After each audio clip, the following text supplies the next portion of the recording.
Nous voulons voir Dieu. Quand Dieu nous exauce, nous pouvons dire sous un autre langage que nous avons vu Dieu. Parce qu'il est descendu nous exaucer. Répondre à notre demande. Nous l'avons vu. Mais pour le voir, il nous faut un cœur pur. Mais c'est quoi un cœur pur? Heureux ceux qui sont purs dans leur cœur, car ils verront Dieu.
Prions le Seigneur,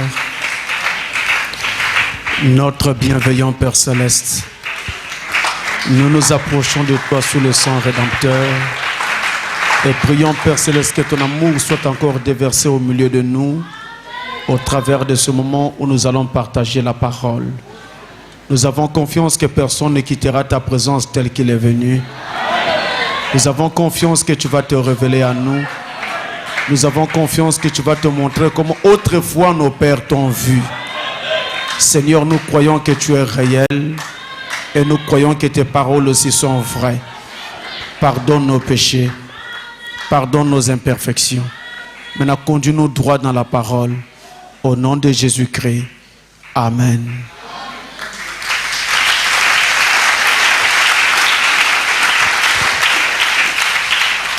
Je vous salue tous au nom du Seigneur Jésus-Christ.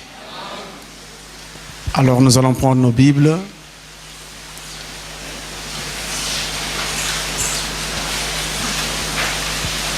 Nous lisons dans le livre des Chroniques.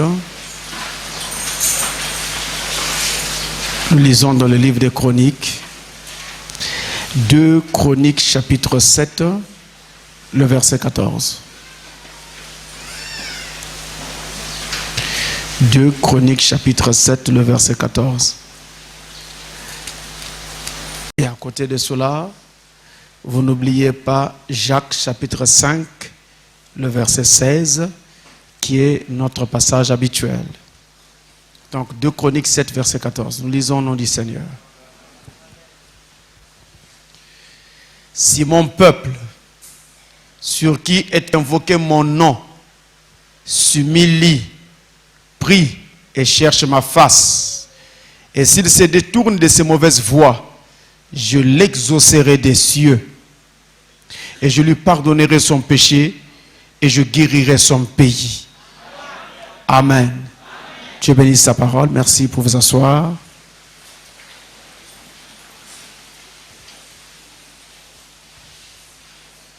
Toujours dans notre étude sur les 5 conditions d'une prière efficace. Nous sommes en train de voir condition après condition chaque jour.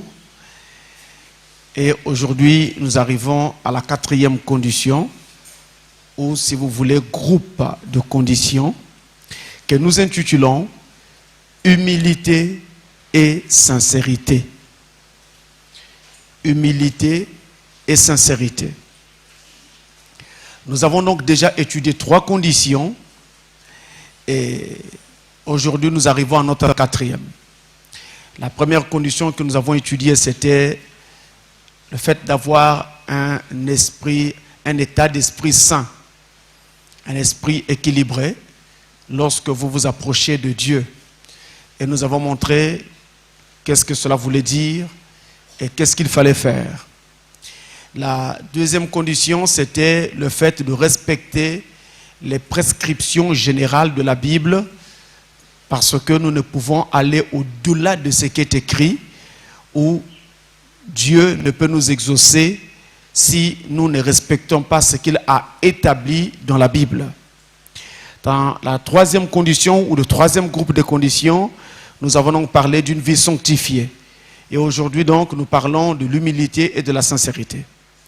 Je dois vous dire qu'en parlant de la condition pour laquelle nous allons parler aujourd'hui, eh bien là, nous touchons vraiment au cœur de notre sujet.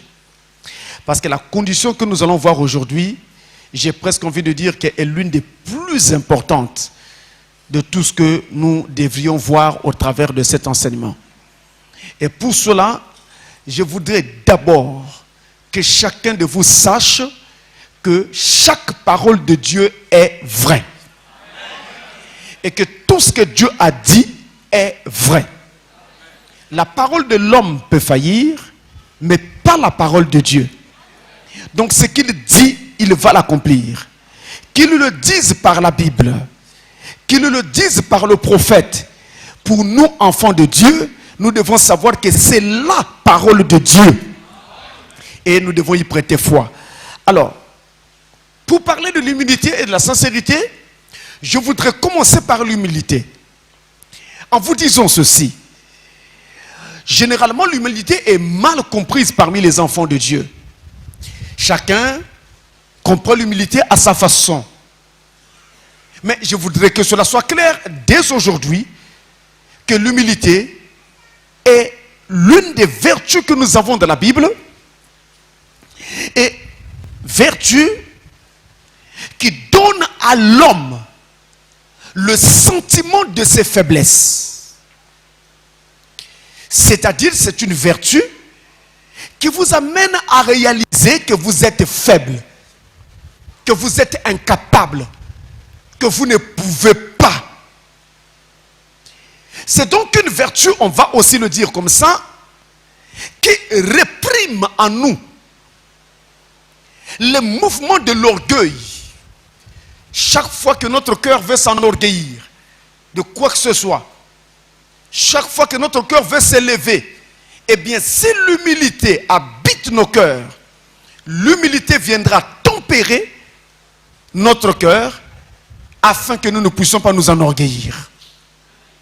Et que nous puissions reconnaître que nous n'avons aucun mérite, mais que tout ce que nous pouvons avoir et tout ce dont nous avons sujet de nous glorifier ne vient pas de nous, mais vient plutôt de Dieu.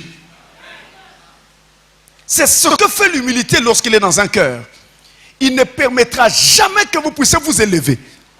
Il ne permettra pas que vous puissiez vous enorgueillir. L'humilité vient donc réprimer, étouffer, arrêter en nous les mouvements de l'orgueil. Chaque fois que l'orgueil veut se manifester, l'humilité vient pour taire l'orgueil. Parce qu'un enfant de Dieu ne doit pas être orgueilleux. Et d'ailleurs, vous le savez vous-même, il n'y a rien que vous avez qui ne vous ait été donné par Dieu. Et donc, si vraiment il y avait un sujet de gloire sur quoi que ce soit, c'est à Dieu que devait revenir cette gloire. Et non pas à nous-mêmes hommes. Et donc, pour faire simple, l'humilité, c'est ce qu'on appellerait encore la modestie. La modestie.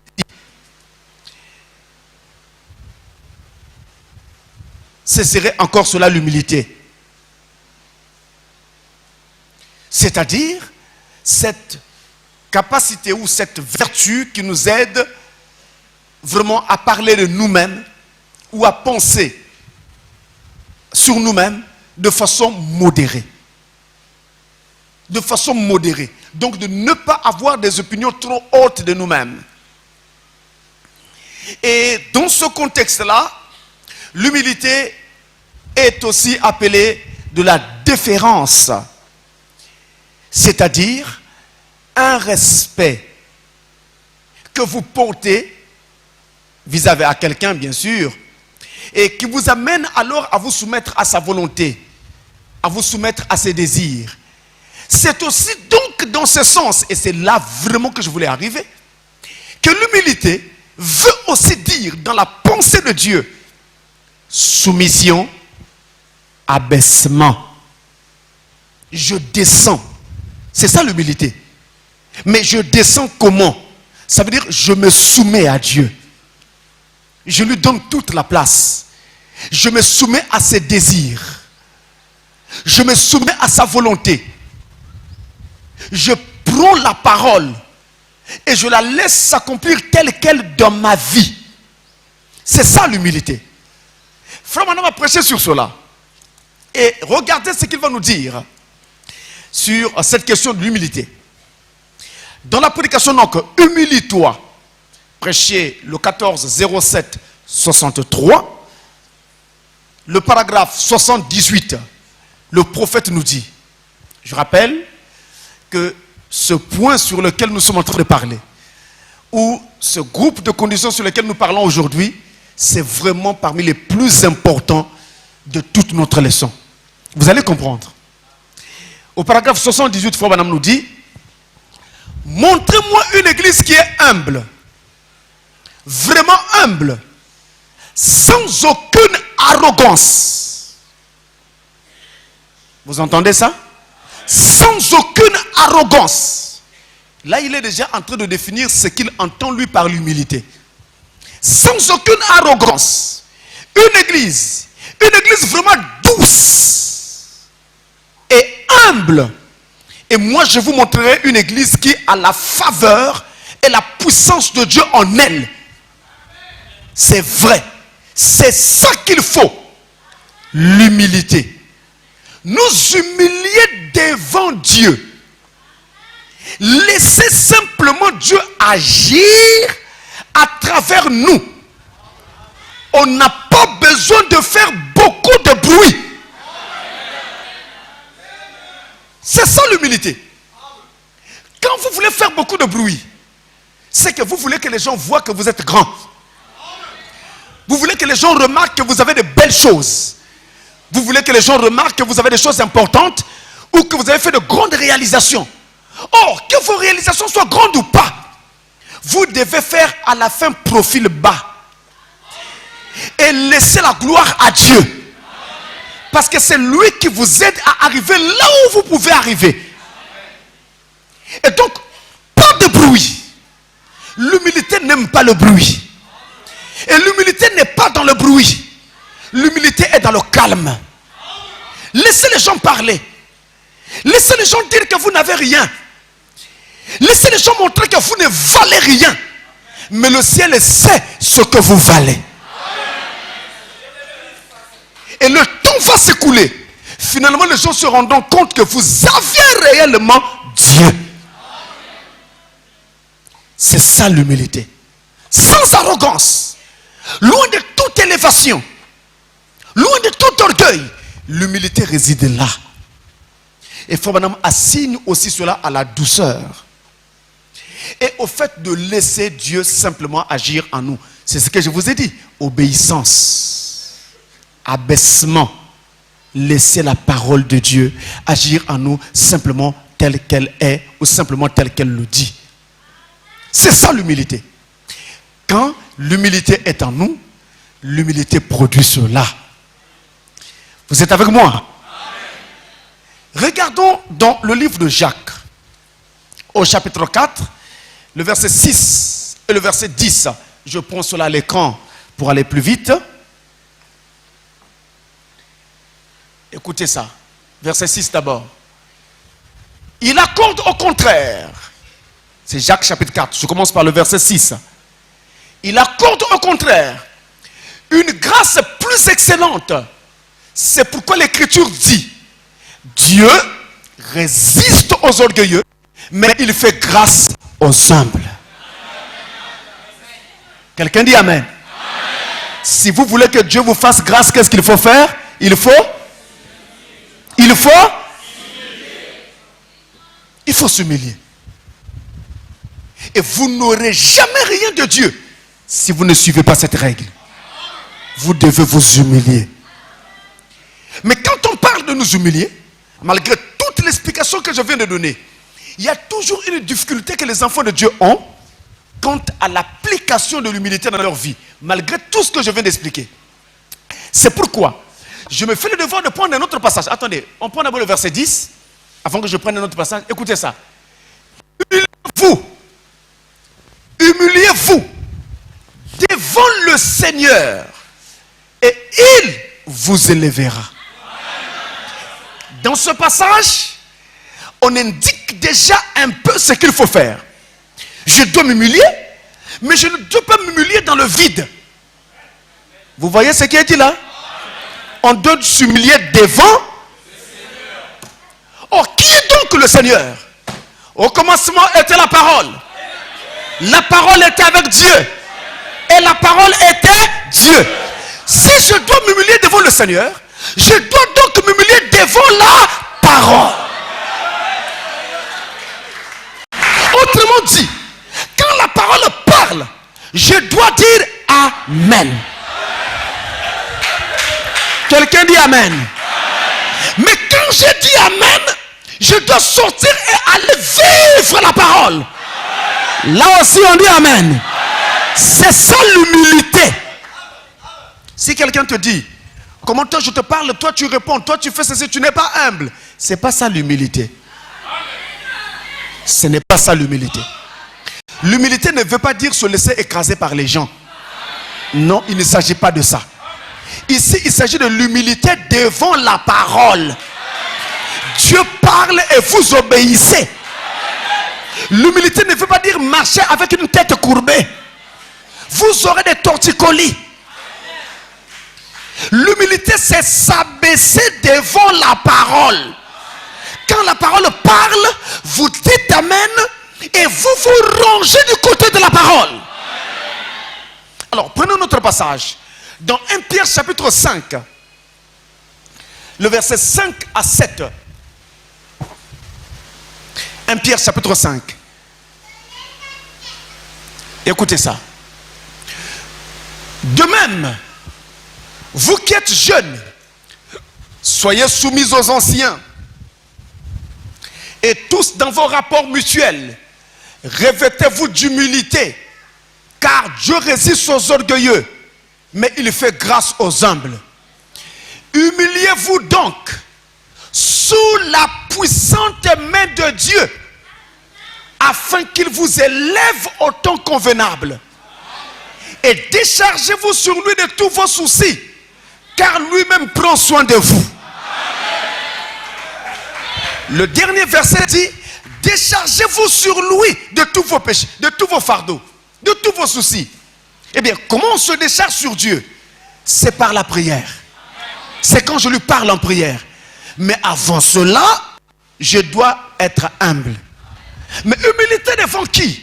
La Bible dit, sous la puissante main de Dieu, humiliez-vous. Or, la main de Dieu, c'est quoi? C'est le Saint-Esprit. C'est la parole de Dieu.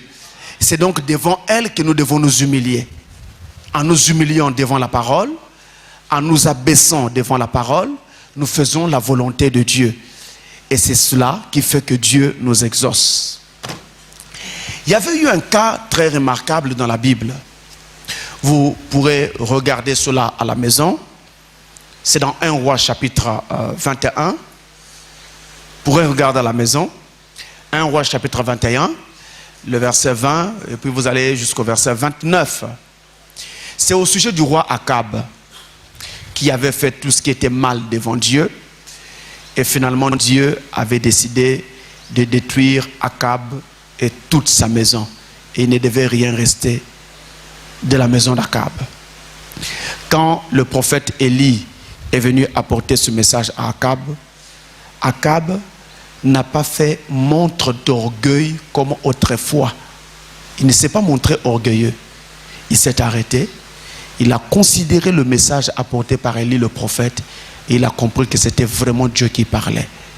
Qu'est-ce qu'Akab va faire? Akab s'arrête.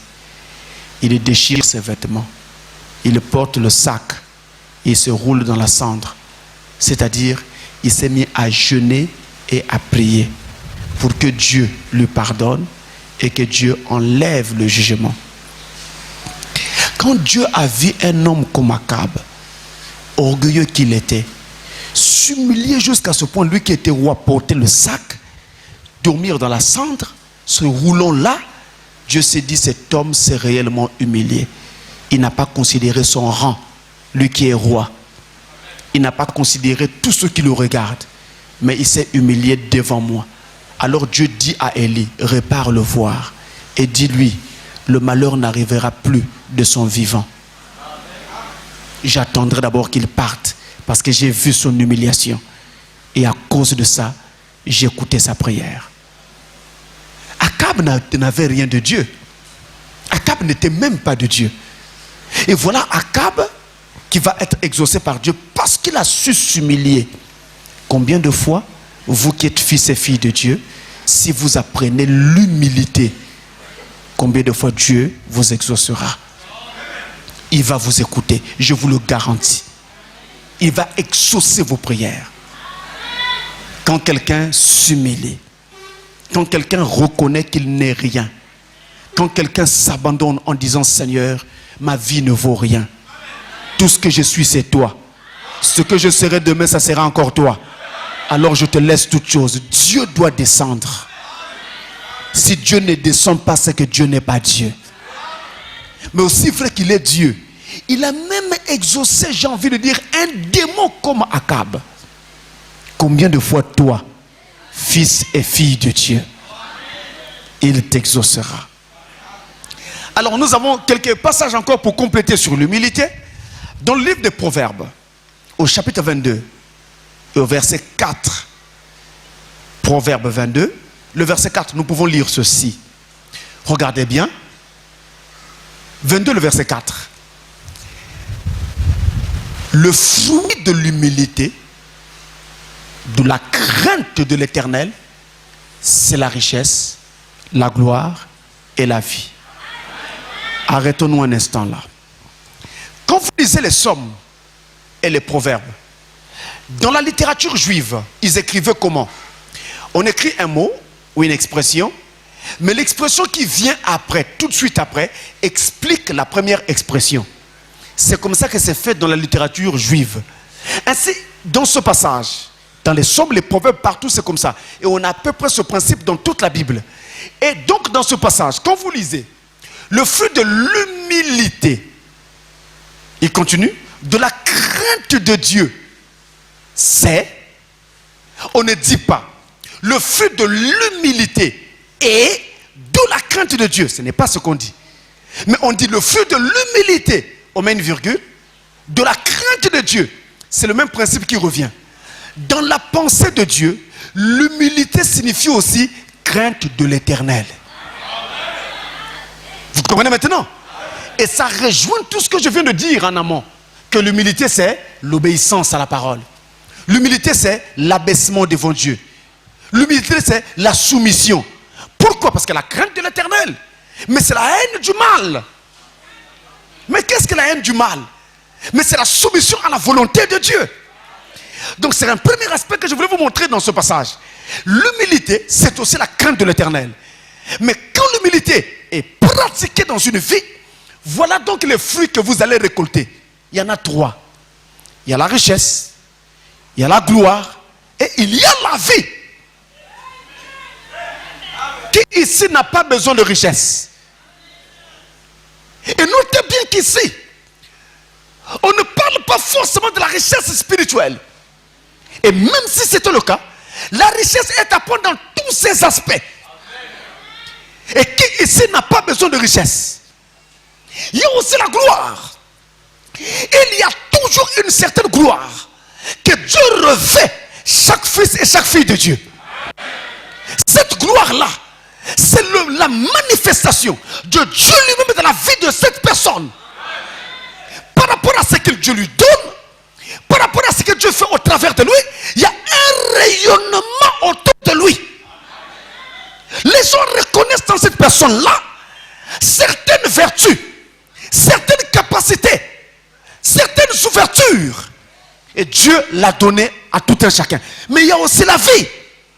Et tout comme avec la richesse, la vie ici est à prendre dans tous les sens. À la fois la vie spirituelle, mais aussi la vie physique.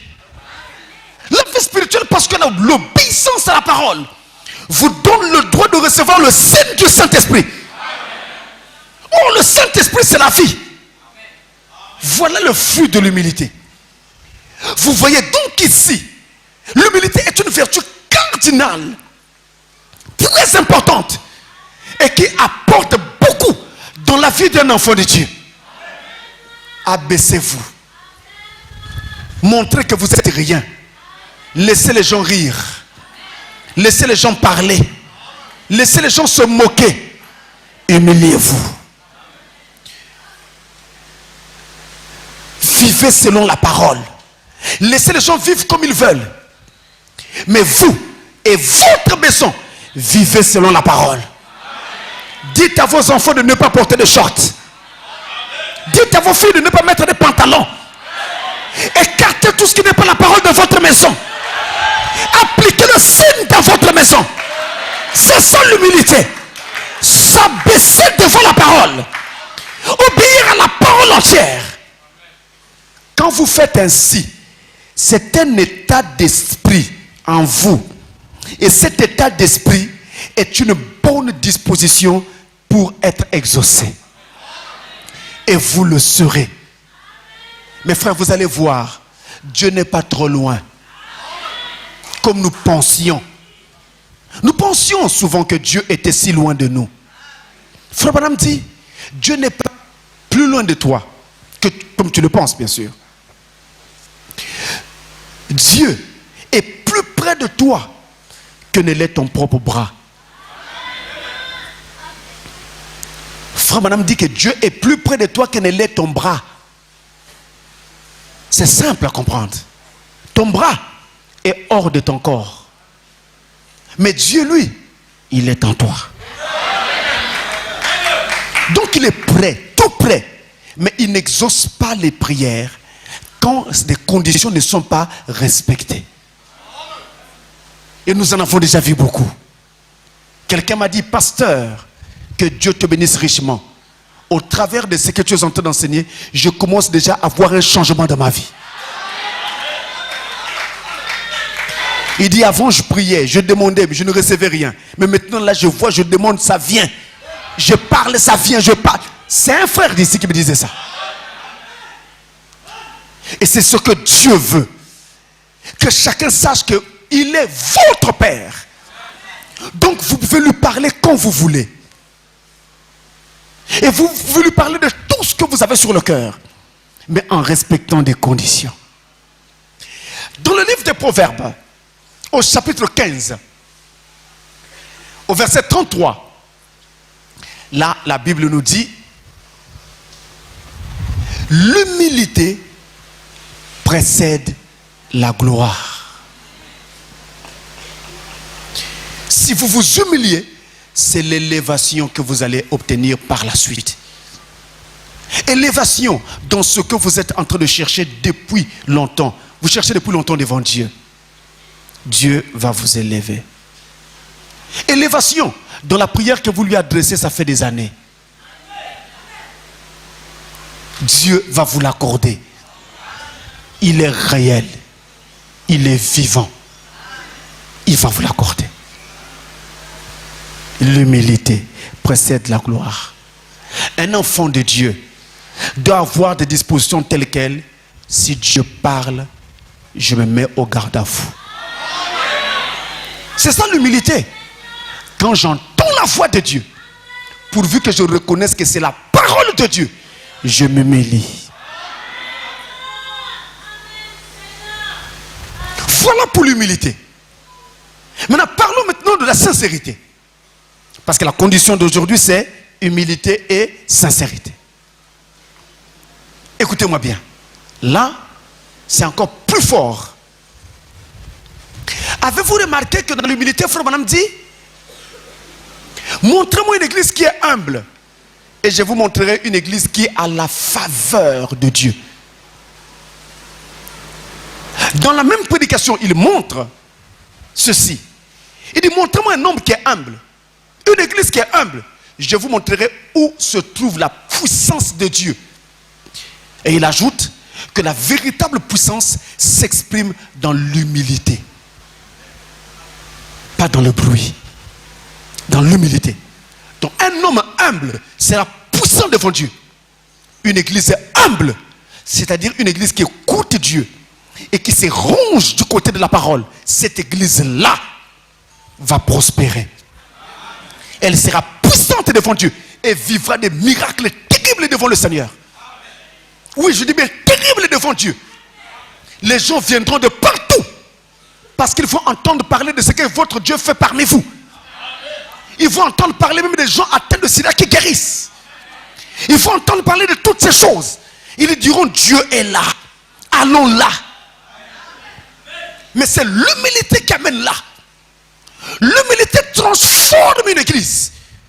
D'une église faible, d'une église pâle, d'une église nonchalante, en une église puissante et forte devant Dieu. Alors, laissez-moi voir le démon passer. Il ne pourra plus. Il ne pourra plus. Parce que vous avez affaire à une église où tout le monde, hommes, femmes, enfants, vieux, vieillards, jeunes, tout le monde est soumis à la parole et vit la parole de Dieu. Tout le monde a pour absolu la parole du Seigneur. La parole de Dieu parle. Chaque élu dit, ça c'est la parole, je dis Amen. Alors voyez la puissance de Dieu dans cette église. Regardez la puissance de Dieu. Travaillez. Dans cette église-là, il arrive même que les gens ne prient pas. Ils pensent seulement. Et ce qu'ils pensent arrive. Ça se réalise. Et Dieu se communique à eux. Dieu se révèle à eux par des visions, par des songes spirituels et par toutes sortes de manifestations. L'humilité amène là. Parlons maintenant à présent de la sincérité. La sincérité, c'est en fait le caractère de ce qui est sincère, de ce qui est franc, de ce qui est véridique. C'est ça la sincérité. Ça nous renvoie à la franchise. Ça nous renvoie à la vérité. Dire la vérité. C'est-à-dire, quelqu'un qui est sincère, c'est quelqu'un qui dit ce qu'il pense.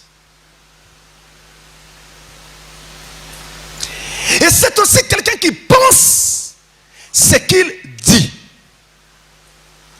Il n'a pas deux masques. Un masque qu'il utilise quand il est en privé et un autre qu'il utilise quand il est en public. Il n'a qu'un seul masque. Je veux dire qu'il n'a pas une vie double. Il n'a pas un langage double. La sincérité, c'est le contraire de l'hypocrisie. La sincérité, c'est la franchise. Un homme sincère dit ce qu'il pense. Et il pense ce qu'il dit. Et quand il parle, ce qu'il dit est réellement pensé.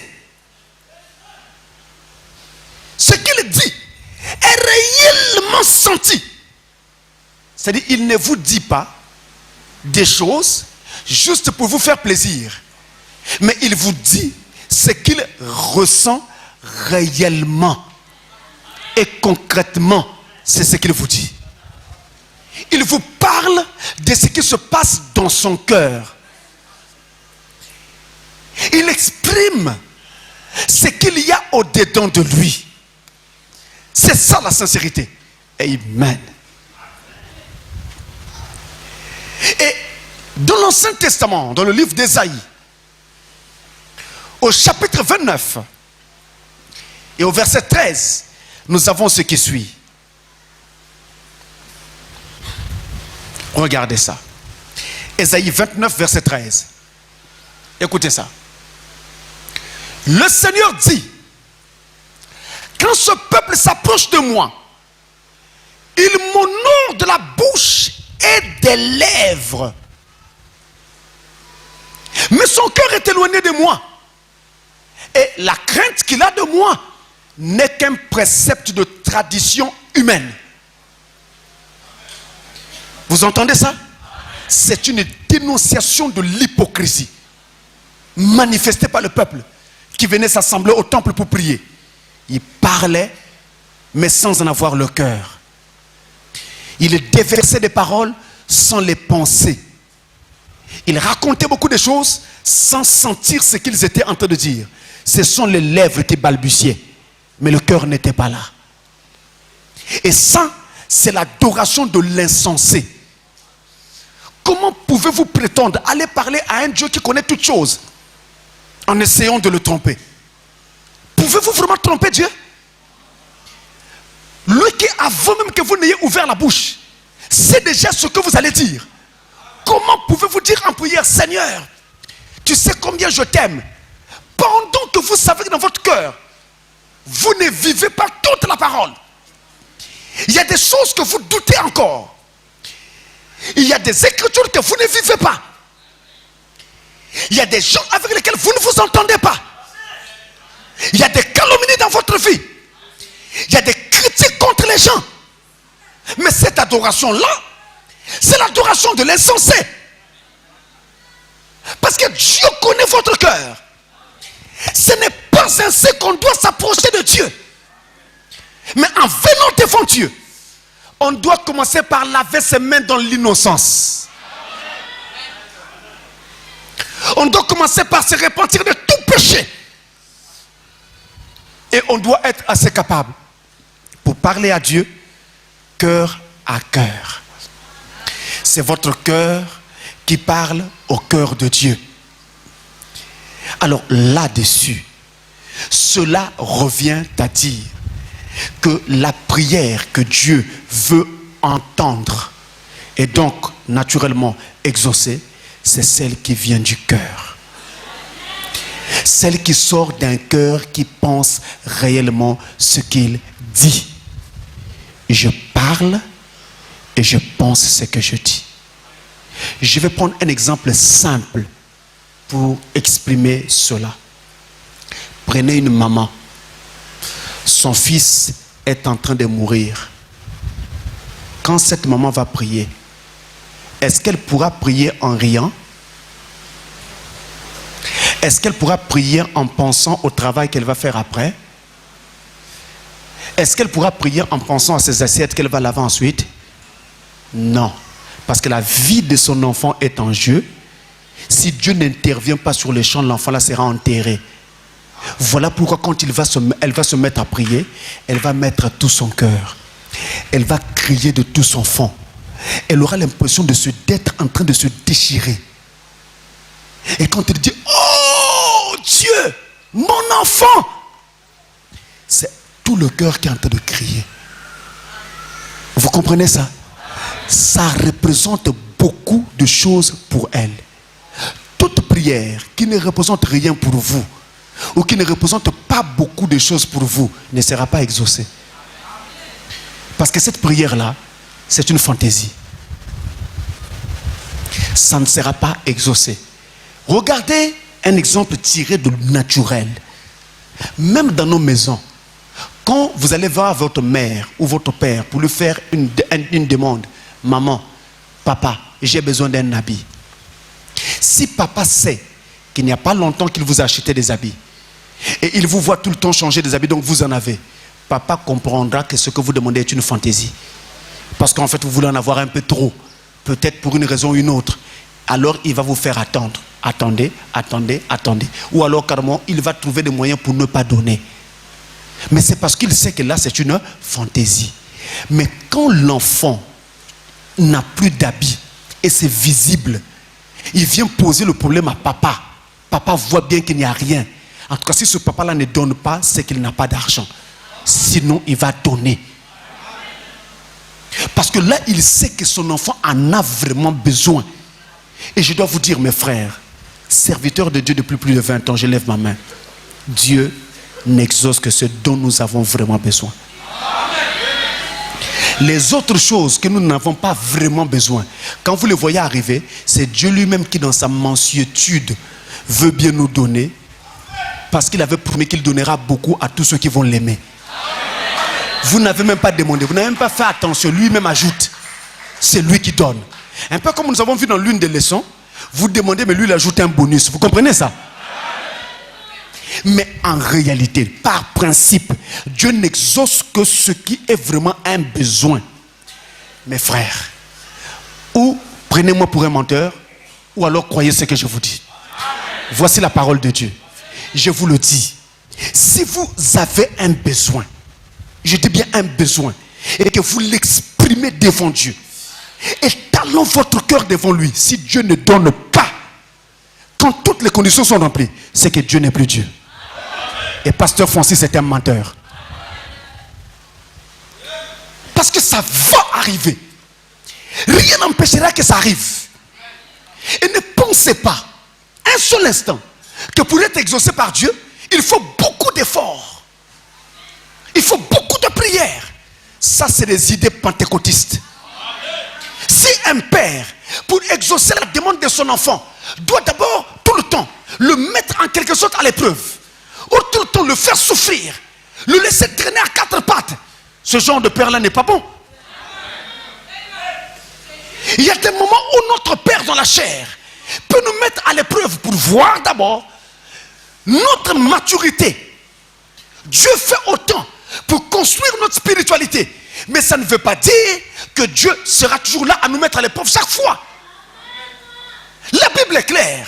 Dieu répond aux prières des justes.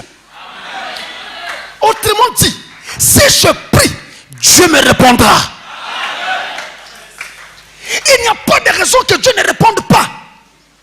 En général, il ne répond pas lorsque vous demandez des choses qui sont des farces. Ou lorsqu'alors il voit que votre demande ne vous fera pas du bien. Mais à la longue, ça ne fera que vous faire du mal. Je prends un exemple. Vous demandez à Dieu un travail. Après, ça ne vient pas. Vous dites, oh mon Seigneur, il ne m'a pas donné. Je priais, il n'a rien donné. C'est parce que Dieu savait que dès que vous allez trouver ce travail, vous allez repartir dans le monde. Avec les diacres, tout le temps, j'ai eu à gérer des affaires comme ça. Où quelqu'un qui n'avait pas de travail, c'était un bon frère. Dès qu'il a trouvé du travail, il est rentré dans le monde. Il a même oublié les sœurs en Christ pour les choisir comme femmes. Le voilà qui se précipite vers les païennes là-bas dehors. Parce qu'il a trouvé du travail. Si le diacre Audrey était là, j'allais le prendre comme témoin. Il connaît ça. Et c'est donc ce genre de choses qui font que Dieu souvent n'exauce pas nos prières. Il voit demain, pendant que toi tu ne vois qu'aujourd'hui. Toi tu ne vois que l'instant présent. Mais Dieu voit plus loin. Il voit donc que ça ne marchera pas. Ça va te faire plus de mal que de bien. Or, il préfère que tu rentres au ciel plutôt que tu aies toute la terre et que tu te perdes. À quoi sert-il à un homme de gagner le monde entier s'il doit se perdre demain? Suivez ces passages à présent. Le psaume chapitre 145. Psaume 145, versets 18 et 19. Écoutez ça. Alors si Dieu ne fait pas ce qu'il dit dans la parole là, c'est qu'il n'est pas Dieu. On doit fermer nos Bibles et rentrer dans le monde. Mais si vous croyez qu'il est Dieu, nous allons l'appeler, il faut qu'il réponde. Écoutez ça. L'Éternel est prêt, tout prêt, prêt de tous ceux qui l'invoquent. De tous ceux qui l'invoquent avec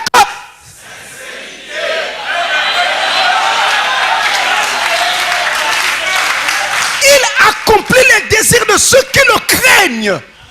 Il entend leurs cris et il les sauve. Il suffit que le cœur soit sincère et Dieu va l'accorder. Quand le cœur est sincère, la réponse doit arriver.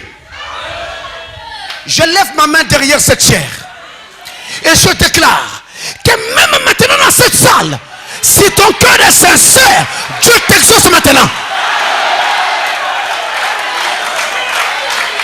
Il n'attendra pas demain.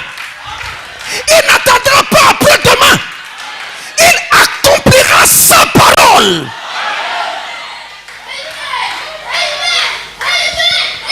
Si le cœur est sincère, si le cœur est sincère, quel que soit ce que tu demandes, Dieu va te l'accorder. Là où tu es ma soeur, là où tu es mon frère, tu cherches, tu travailles depuis longtemps, ça ne vient pas. Si ton cœur est sincère, Dieu va te l'accorder.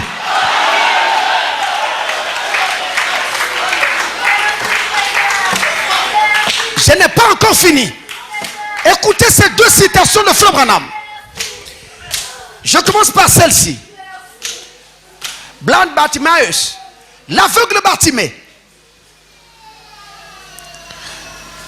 Écoutez, je ne l'ai pas en français, je suis obligé de me battre avec en anglais. Alors si je commets des erreurs, j'espère que vous allez me pardonner. Parce que je ne suis pas anglophone, voyez-vous. Je ne suis que francophone. Écoutez bien. Il faut noter la date, parce qu'il a prêché ça plusieurs fois. Là, c'est le 24 janvier 61. Le 24 janvier 61, le paragraphe 40 en anglais. Il dit ceci. No, there's never a sincere prayer ever made, but what's answered. Non. Il n'y a jamais eu une prière sincère, jamais faite, et que Dieu n'ait exaucé. Est-ce que vous entendez ça? Ou vous croyez, Frère Branham, ou vous ne le croyez pas? Vous le croyez? Moi, vous pouvez ne pas me croire. Mais Frère Branham, vous devez le croire. Il était confirmé par la colonne de feu. Vous comprenez ça? Donc quand je lis ces paroles, je suis en train de lire du feu. C'est le feu de la parole que je suis en train de vous lire. Et celui qui croit ça doit voir Dieu manifester dans sa vie. Je reviens. Pour tous les élus de Dieu qui sont ici et qui font attention, je reviens, écoutez. No, there's never a sincere prayer ever made, but what is answered. Non. Il n'y a jamais eu une prière sincère, jamais faite, et que Dieu n'ait exaucé. I'm 51 years old. J'ai 51 ans. And I've been in the ministry 31 years. Et je suis dans le ministère depuis 31 ans. And I'll say before God's Bible, et je le dis devant la Bible de Dieu, I never did sincerely ask for anything, but what God gave it to me, or told me the reason why he couldn't. Il dit, je n'ai jamais offert, présenté une demande pour quoi que ce soit devant Dieu, que Dieu ne me donnait ou ne me disait pourquoi il ne pouvait me le donner. I say that as a servant of Christ. Je le dis en tant que serviteur de Christ. That's right, c'est vrai. Of the tens of thousands of times that I've asked him for things, sincerely ask him for anything. Écoutez, là je dois m'arrêter un moment parce qu'il y a une chose sur laquelle je dois revenir. Il dit des dizaines de milliers de fois que je lui ai demandé quelque chose sincèrement. Vous entendez ça? Et je continue parce qu'il y a quelque chose que je vais vous montrer ici. Sincerely ask him for anything. Lui demandant quelque chose sincèrement. Take. Single out something and ask him for it. C'est là une chose qui m'intéresse. Il dit prendre et choisir un sujet et le lui demander. Vous comprenez pourquoi j'y reviens? Je ne sais pas si vous avez compris. Prendre un sujet. Qu'est-ce que je vous ai dit au début de la leçon? Une prière égale une. Ça y est là. Il dit je prends un sujet, un point, et je le lui demande sincèrement. Il continue. He'd either tell me. Il aurait pu me dire. He'll give me Il give it to me. Il me le donnait. Excusez-moi. Il me le donnerait. Or tell me why he could not. Ou me dirait pourquoi il ne pouvait pas. So I know it always is best. Ainsi je sais que c'est préférable. If he can't have it. Si, if I can't have it. Il dit, si je ne peux l'avoir. Your little baby boy would ask for your straight razor to share with it. Il dit, votre petit bébé voudrait vous demander votre rasoir tranchant pour se raser avec. You would be a poor father to give it to him. Vous serez un mauvais père que de le lui donner. He'd hurt himself. Il se blesserait lui-même. He knows what's good for us and what's not. Il sait ce qui est bon pour nous et ce qui ne l'est pas.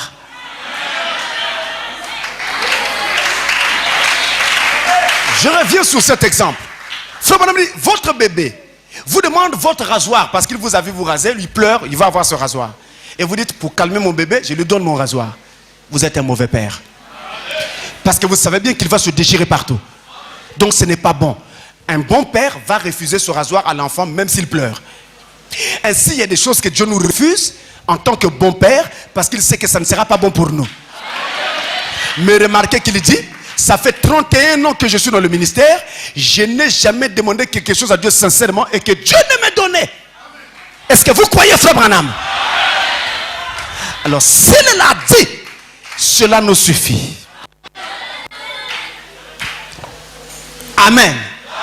Écoutez encore ceci. C'est la dernière écriture que je vais prendre. Écoutez ça. Je serai avec toi comme j'ai été avec Moïse.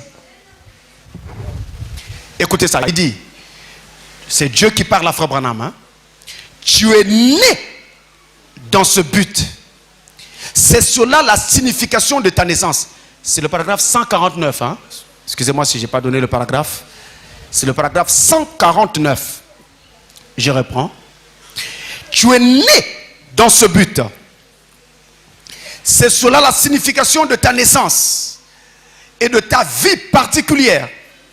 C'est que tu dois prier pour les malades. Si tu les amènes à te croire et si tu es sincère en priant, rien ne tiendra devant ta prière. Pas même le cancer. Quelqu'un dit amen à cela. Rien ne tiendra devant ta prière. Pas même le cancer. Ça c'est Dieu parlant à Frère Branham. Il dit si tu amènes les gens à te croire et si tu es sincère lorsque tu pries, alors rien ne résistera à ta prière. Pas même le cancer. Oh, le cancer en ce temps-là était comme le sida aujourd'hui. Au temps de Frère Branham. Une maladie sans traitement. Trop difficile. Et d'ailleurs jusqu'à aujourd'hui, c'est toujours une maladie à problème. Tant qu'il n'est pas dépisté à temps, vous avez toujours toutes les chances de mourir d'un cancer. De ce cancer que vous développez. Donc c'est toujours un problème. On peut vous traiter et le traitement échoue. C'est toujours une maladie sérieuse. Et à côté de ça, nous avons plusieurs autres maladies qui sont apparues. Le VIH-Sida, les maladies dégénératives, donc les maladies biologiques, où les gens voient leur corps se dégénérer, ou alors il y a des déformations qui naissent et tout le reste. Et j'ai constaté qu'il y a même des leucémies qui apparaissent ça et là. Parmi même des enfants. Voyez-vous. Mais Dieu a dit à Frère Branham, si tu amènes les gens à te croire, et si tu es sincère, quand tu pries, rien, je dis bien rien, ne résistera à ta prière. Frère bien-aimé, entendons-nous. Pouvez-vous imaginer Dieu en train de dire à Frère Branham que rien ne résisterait à sa prière et qu'ensuite il y ait quelque chose qui résiste? Maintenant vous me direz, pasteur, ça concernait Frère Branham. Vous avez raison dans un sens et jusqu'à un certain point, mais vous n'avez pas totalement raison. Ne savez-vous pas que quand Dieu commissionne un homme et que cet homme vient avec une commission, le peuple qui croit dans cet homme-là entre sous cette commission-là? Vous ne le saviez pas? La commission d'un homme de Dieu, le peuple qui croit en lui entre sous cette commission. Laissez-moi vous prendre l'exemple de Moïse. Moïse a été envoyé par Dieu pour être le messager qui sortirait Israël d'Égypte. La charge grandissante. Alors Dieu a dit à Moïse, je vais prendre une partie de ton esprit et je vais répandre sur d'autres gens. N'est-ce pas? L'esprit de Moïse a été répandu sur 70 personnes qui se sont mis à prophétiser comme Moïse. Et parmi ceux qui étaient sélectionnés, il y en a 2 qui étaient absents ce jour-là. Eldad et Médad. Ils étaient restés dans le camp. Mais quand Dieu a envoyé l'esprit au temple, dans la tente où ils étaient, Eldad et Médad qui étaient à la maison, le Saint-Esprit est aussi descendu sur eux. Et aussi se sont mis à prophétiser. Et la Bible dit, c'est parce qu'ils étaient parmi les inscrits. On dit bien parmi les inscrits. Mais dites-moi, n'êtes-vous pas parmi les inscrits? Votre nom a été écrit dans le livre de vie de l'agneau avant la fondation du monde. Vous êtes un inscrit. Vous êtes un inscrit. Vous êtes parmi les inscrits. Et ici, vous avez cru au messager de l'âge. Est-ce que tous ici croient en Frère Branham? Alors vous êtes sous cette commission. Et alors je vous dis, si vous croyez en Dieu et que vous êtes sincère quand vous priez, rien ne résistera devant votre prière. Pas la prière du pasteur, pas la prière du Jack. Je parle de ta prière. Ta prière à toi, rien ne résistera. Si tu es sincère, même pas le sida,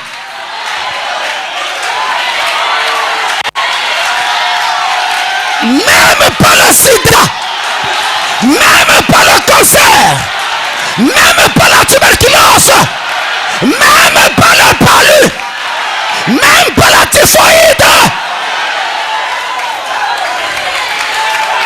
Pourquoi tu dois passer toute ta vie en train de prendre médicaments? Parce que tout le temps c'est la typhoïde. Maintenant ça doit s'arrêter. Maintenant tu dois prendre ta position. Si tu es sincère quand tu pries, rien ne résistera à ta prière.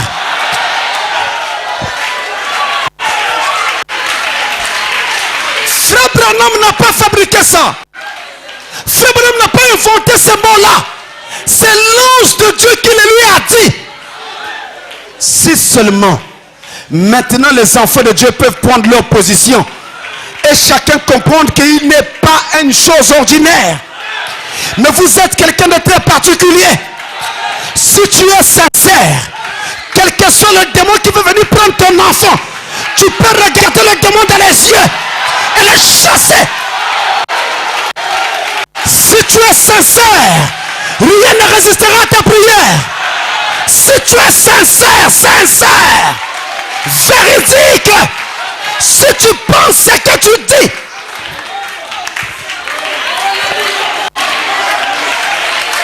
voilà le secret. Voilà le secret. Satan ne voulait pas que vous le sachiez. Mais c'est trop tard. Les 7 tonnerres sont révélés. Et les enfants de Dieu prennent maintenant position. Ils prennent position sur la parole. Branham est le messager. Moi je crois en Frère Branham. Eh bien la commission de Frère Branham, c'est ma commission.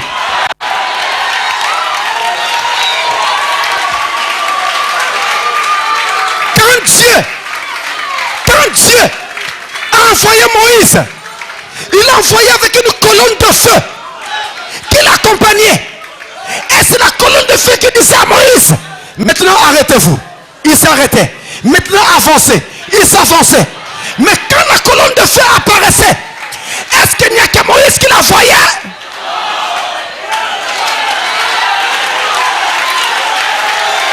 Le peuple aussi voyait la colonne de feu. Et la nuit, quand la colonne de feu éclairait le camp, est-ce qu'il n'y a que Moïse qui était éclairé? La colonne de feu éclairait tout le camp. Et quand il marchait, Moïse devant, le peuple derrière, la colonne de feu au-dessus de lui. La Bible ne dit pas. La Bible ne dit pas. La Bible ne dit pas que quand il marchait, la colonne de feu était au-dessus de Moïse. Non. Non. La Bible dit la colonne de feu était au-dessus du camp d'Israël. Et pendant que je parle, la colonne de feu est ici. Au soleil couchant du tabernacle. Juste ici. Juste là.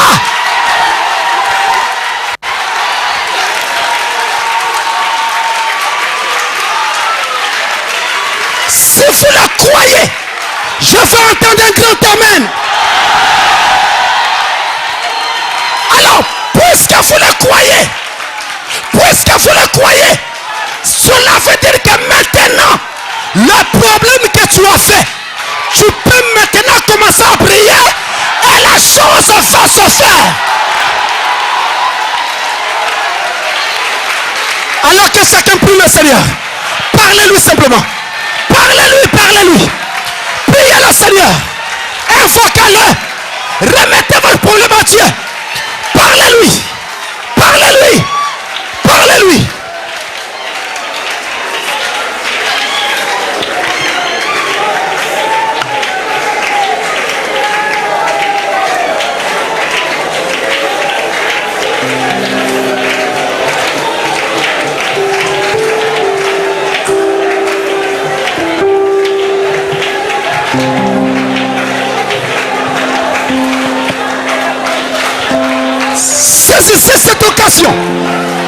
Saisissez cette occasion.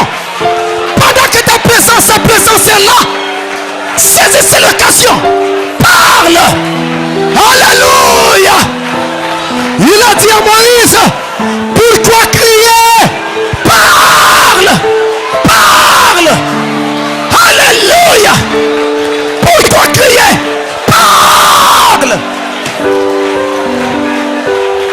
Si tu es sincère, rien ne résistera à ta prière. Si tu es sincère,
c'est des seigneurs,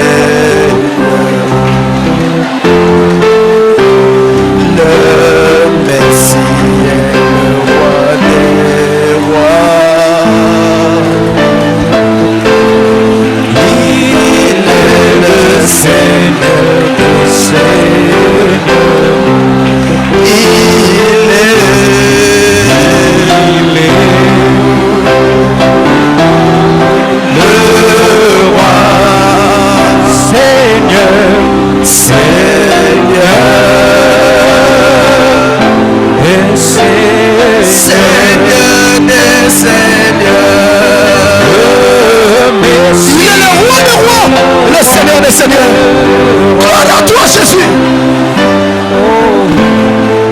Il est le Seigneur des seigneurs. Oh, il est le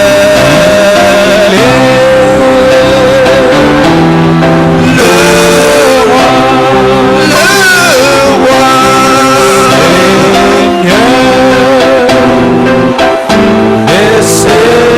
Seigneur des seigneurs, le Messie est le roi des rois. Il est le Seigneur des seigneurs.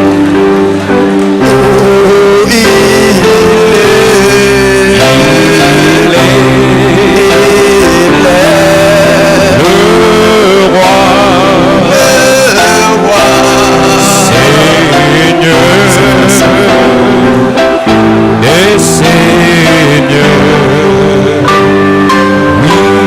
Le Messie est le roi des rois.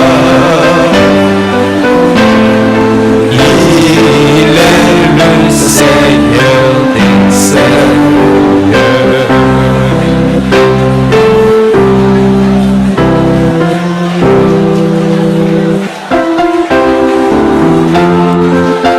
Tout ce que vous demanderez en priant, croyez que vous l'avez reçu et vous le verrez s'accomplir. Vous le verrez s'accomplir. Croyez que vous l'avez reçu au temps présent. Croyez que vous l'avez reçu. Croyez que vous l'avez reçu et vous le verrez s'accomplir.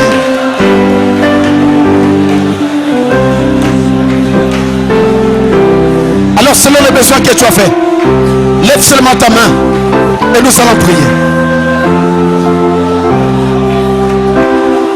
Lève seulement ta main, nous allons prier. Derrière ta main, place ta requête. Place ta requête derrière ta main.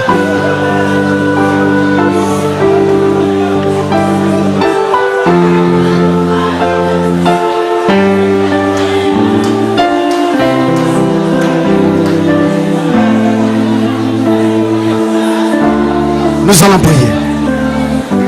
Quel que soit ce que tu voulais, que vous soyez sur le hangar, peu importe où vous êtes, levez seulement votre main. Soyez sûr que vous êtes sincère. Et je vais prier. Dieu notre Père Céleste, ta parole vient d'être répandue devant ton peuple. Et ils ont entendu ces vérités de ces derniers jours, où tu les as placés chacun sous la même onction et la même commission que le messager de l'Arche. Seigneur, regarde les mains levées. Il y a des requêtes derrière chaque main. Comme leur pasteur, sous ton sang versé, je prie que tu pardonnes à chacun ses péchés. Je prie que tu pardonnes ses péchés, les manquements de chacun.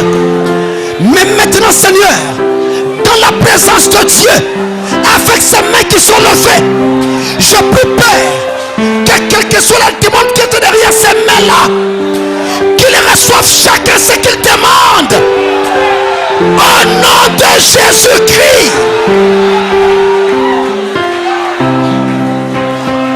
Que la chose vienne. Que la chose descende.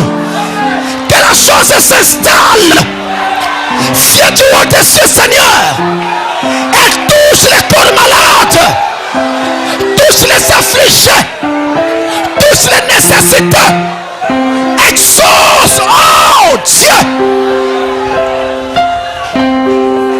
Nous t'avons demandé et supplié au nom de Jésus-Christ. Amen.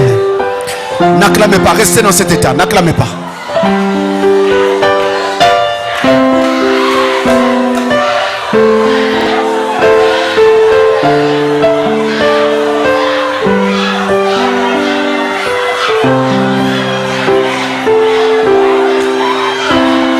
Là où vous êtes, croyez. Là où vous êtes, là seulement croyez. Là où vous êtes, là croyez. Soyez sincères. Soyez sincères et croyez seulement. Croyez seulement. Tout en étant sincère. Le Saint-Esprit est à l'œuvre. Le Saint-Esprit touche les corps malades. Le Saint-Esprit fait son travail partout. Croyez seulement. Oh, notre Dieu est merveilleux. Notre Dieu est vrai. Notre Dieu est grand. Notre Dieu est réel. Notre Dieu est le même hier, aujourd'hui et éternellement. Amen.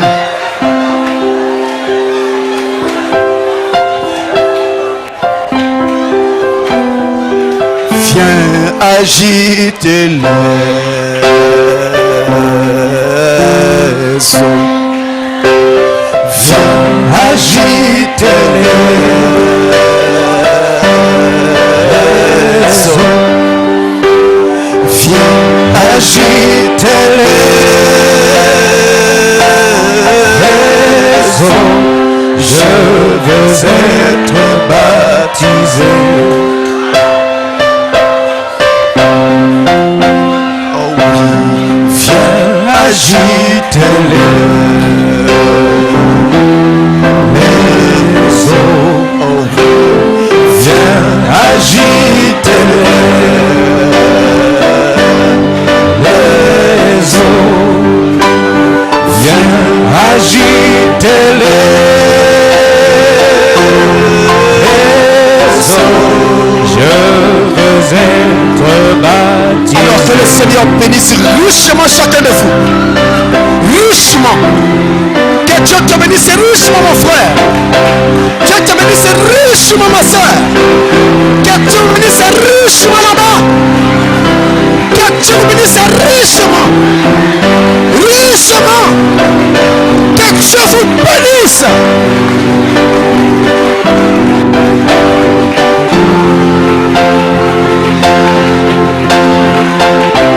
Alors nous allons sortir et les diacres vont nous aider. Les diacres vont nous aider à sortir.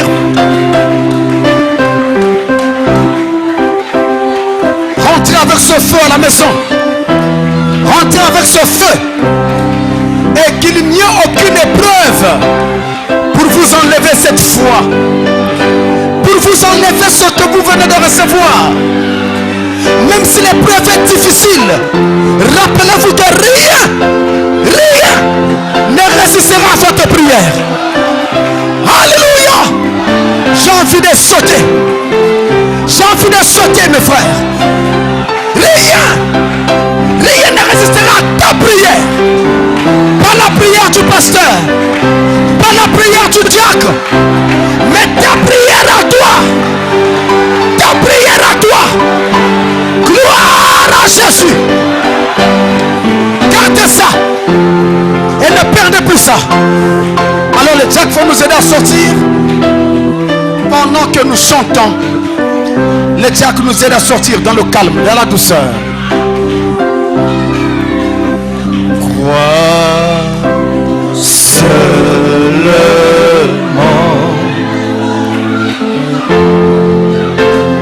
Crois seulement.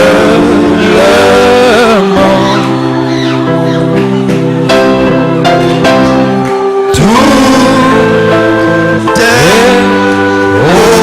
possible.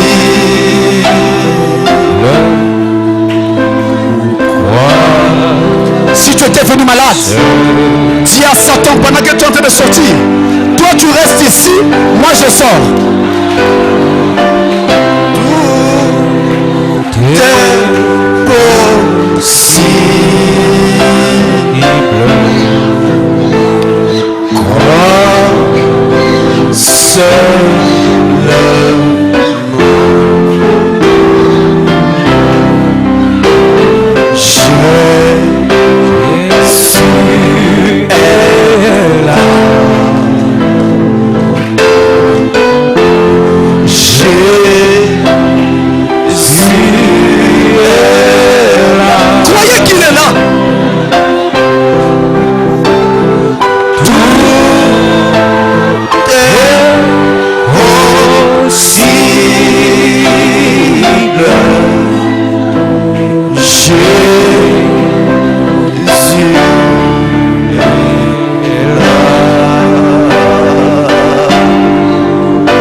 Doucement, un à un.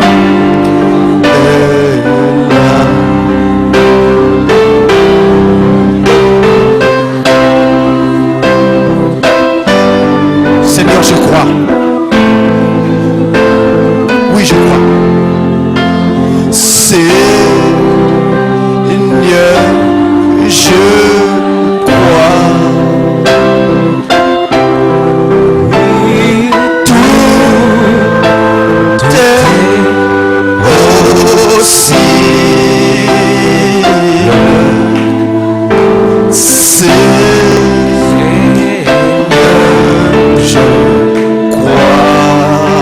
Seigneur, tout est possible. Seigneur, je crois.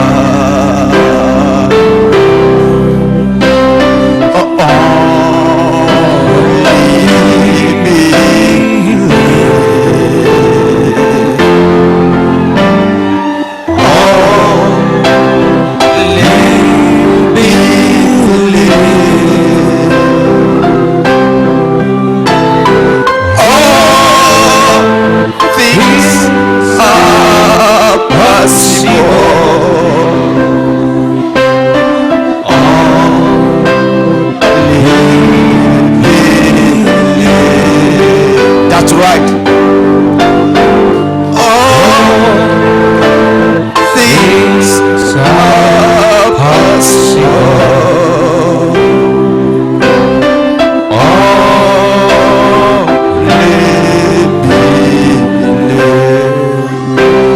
Jesus is there.